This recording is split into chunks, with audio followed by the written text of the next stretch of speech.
Dexter roster RTN episode 6 trailer breakdown past comes back stronger than ever. Okay, pause everything. Are we seriously talking about Dexter Morgan hallucinating John Wayne Gacy in a murder museum run by Peter Dinklage?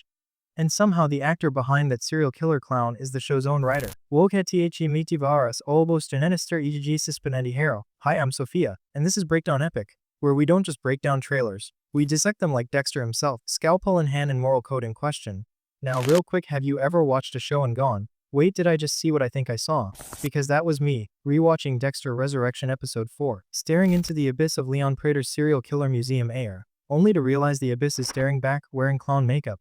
But here's the real twist, that eerie, silent vision of John Wayne Gacy, that's not just some archive footage or random extra. It's Scott Reynolds. Yes, Scott Reynolds, as in the guy who dorado of T. Dexter friend Hayes. And he didn't just appear in one show. Oh no, he's popped up like a well-placed blood splatter in Original Sin New Blood and now Resurrection. That makes him one of only 3 people in existence to appear across 3 Dexter shows. 3 Dexter timelines, 1 killer face. And somehow we all missed it. So now I have to ask, why would the creators go through all this trouble for a blink and you'll miss a cameo? Is it just a fun nod to longtime fans or something much darker? Because if there's one thing we've learned from Dexter's long, twisted saga, it's this: nothing is ever just for fun. Alright, now lean in, because I need to tell you something the average viewer isn't ready to hear. This Scott Reynolds cameo, it's not an Easter egg, it's a signal flare, a breadcrumb, a silent scream from the writer's room. This is Dexter Resurrection, not Dexter Weir, just goofing around. And by planting a cameo like this, in a vision sequence that borders on a hallucination, they're telling us, loud and clear, that memory and myth are being rewritten, connected, cross-contaminated. But most of the audience, they didn't even catch it, because the cameo wasn't flashy. It wasn't under a spotlight, it was woven into the show's deepest DNA. Let me put it this way: when Dexter sees John Wayne Gacy's clown in the museum, he doesn't flinch. He recognizes it, he connects to it, and the way it's filmed, that cold silence, that flash of familiarity, it's not just a scare, it's a mirror. And that's where we enter truly disturbing territory. Because what if Dexter is starting to see pieces of himself in these other monsters? Now, before we open that dark little gift box, I have a quick favor. If this kind of wild, twisty, behind the curtain analysis is your thing, subscribe to Breakdown Epic right now. Because if the writers are hiding clues in background cameos, you better believe we're gonna be the ones to dig them out and hold them up to the light. Let's get into the secrets. The kind that make you stop mid, binge and whisper. No freaking way. Secret Feng Wenji, Resurrection and Original Sin are basically the same show in disguise. I know, that sounds nuts. But think about it. The cameo of Reynolds as John Wayne Gacy was first filmed for Original Sin episode 7. Then it mysteriously reappears, 7 months later, in Resurrection episode 4. Same scene, same setup, same haunting vision, just repurposed. And here's the kicker: it works, because both shows are quietly operating on the same timeline logic. Original Sin is technically a prequel, but now it's being retroactively threaded into Resurrection's present. So ask yourself, if they're willing to reuse footage across shows this carefully, what else have they planned that we haven't seen yet? Secret Fentus and Scott Reynolds isn't just a writer. He's the franchise's memory keeper. Let me break this down. This man has written 18 episodes of Original Dexter, 2 episodes of New Blood, 1 episode of Original Sin, 1 episode of Resurrection. He's been murdered on screen. He's played serial killers. He's probably dreamed in voiceovers. At this point, if Dexter Morgan ever met a god, it would be Scott Reynolds. So when Resurrection plants Reynolds as John Wayne Gacy in Dexter's headspace, it's not just a cameo. It's the writer inserting himself into Dexter's psychosis. And that's deeply meta now. Here's where you come in. And I'm gonna need you to really think about this. What if Dexter isn't hallucinating? What if these visions are a clue that the barrier between the past and present is breaking? Drop your theory in the comments. Seriously, I read them. And some of y'all are scarier than the ice truck killer. Here's another wild one: what if Scott Reynolds isn't done? What if that Gacy cameo was only Act 1?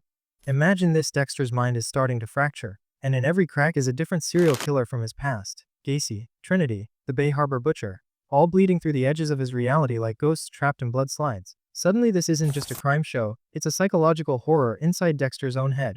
And yes, maybe I've been watching too much Dexter at 2 a.m. But come on, that's the fun part, right? Let me know, do you think Resurrection is building toward a supernatural twist? Or is this all just next level fan service? Because if this is the writer's idea of a wink, it feels more like a knife to the ribs. Also, quick callback: remember in our episode 4 breakdown when I mentioned how Resurrection was leaning into surrealism more than ever before? Yeah, this is what I was talking about. Now we know it wasn't just aesthetic, it was a setup. And trust me, we are just getting started. The episode 6 trailer has dropped some deeply disturbing hints, and Dexter's past, it's not staying in the past. The ghosts are clawing their way back in. Alright, take a breath. But not for too long. Because the Dexter Resurrection episode 6 trailer didn't just tease blood, it teased legacy. And it wasn't subtle about it. There's a shot, quick, blink level, of Harrison Morgan staring into a mirror, but what he sees, not himself, not his father, but something that looks eerily like the Trinity Killer. No, that's not a mistake, that's not editing fluff. That's a visual manifesto from the creators. You thought Dexter's demons died with him. Think again. So let me ask you this. What happens when your ghosts don't just haunt you, they possess you? Because episode 6 is shaping up to be exactly that. And if you've been paying attention, there are cracks forming everywhere, not just in Dexter's mind, but in reality. Let's zoom in, frame by frame. Because the trailer isn't a tease, it's a treasure map, CLUN1, a brief flash of the Bay Harbor Butcher's old slide box, but this time it's empty, no blood, just shattered glass. What does that mean? It means the ritual is broken. Dexter's code is unraveling, and when his code goes, so does the illusion of control. CUN2, a background shot in Leon Prater's museum shows a wall labeled Ghost Room. You see it for half a second, out of focus. But fans who paused it spotted an object that looks exactly like Rita's locket.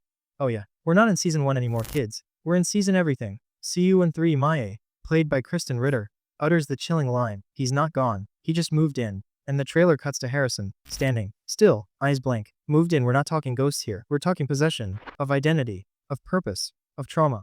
Because this show isn't just about the return of Dexter. It's about the resurrection of darkness itself. Here's my theory, and it's gonna make some people uncomfortable. Dexter. Resurrection isn't about continuing Dexter's story. It's about replacing him. Think about it, the show's title isn't return or revival. It's resurrection. Resurrection implies rebirth, but rebirth with a twist. Something different, something twisted. And who's at the center of that? Harrison. Harrison isn't following in his father's footsteps. He's building his own altar.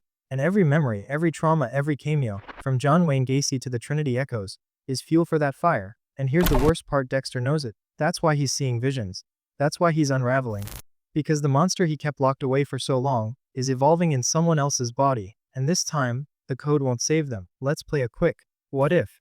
And I want your answers in the comments. What if you discovered your father was a serial killer, and you started having dreams of his victims?